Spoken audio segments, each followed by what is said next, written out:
This is Keep the Faith Ministry News. I'm Hal Mayer. Croatia is the European Union's newest member, but it, along with many other European nations, is shifting politically toward the far right. In fact, Croatia has a strong-willed fascist in its new cabinet, one who makes the right-wingers in power in Hungary and Poland look like wimps. Respect for minority rights was a key condition for Croatia's entry into the EU in 2013. But once Croatia gained entry, it is being reversed, and there is hardly anything that Brussels can do. Zlatko Hasanbegovic, a 42-year-old historian who became cultural minister when the new government was installed in late January, has been a prominent figure in a small ultra-rightist party that speaks positively of the World War II-era Ustasha movement. Though downplaying the Ustasha's war crimes has been around for years, it has now penetrated cabinet members and the mainstream media. Hasanbegovic is working to rehabilitate the Ustasha's ideals.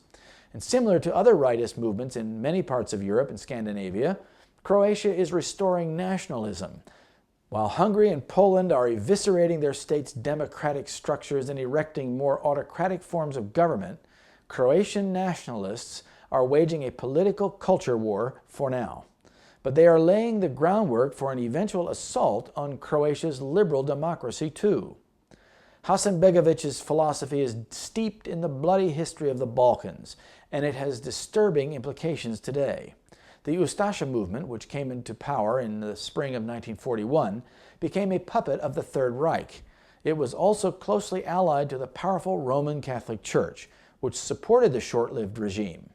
The Ustasha went about the business of murdering more than 377,000 Serbs, Jews, and Roma, or Gypsies, so cruelly that it prompted objections from even the German SS. The ranks of the far right in Croatia are so well stocked that it managed to get 5,000 supporters to march in the streets of Zagreb in January, some of them chanting Ustasha slogans. They lack vision for the future, while still nursing wounds of the past. And that past is a very dark past. Since Hasanbegovic took office, he has done nothing to blunt his radicalism. He wasted no time restoring nationalist culture to prominence. He has deprived small independent media and civil society groups of state funding, pushed out critical voices in public television, and many programs have been given a starkly nationalist slant.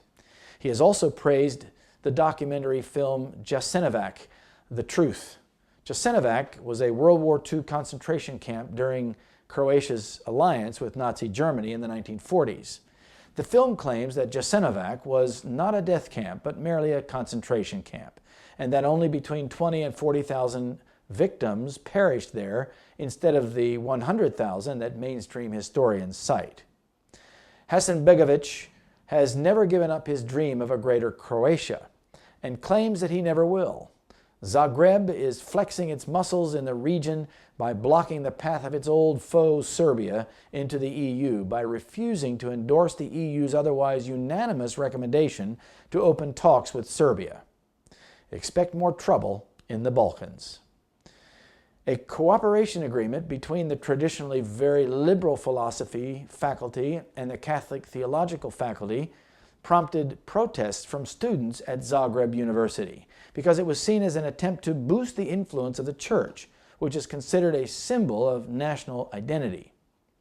It would be a step towards further weakening of secularity in Croatia, said Iva, 20, a sociology student. The reaction to the EU's so-called progressive forces has arrived.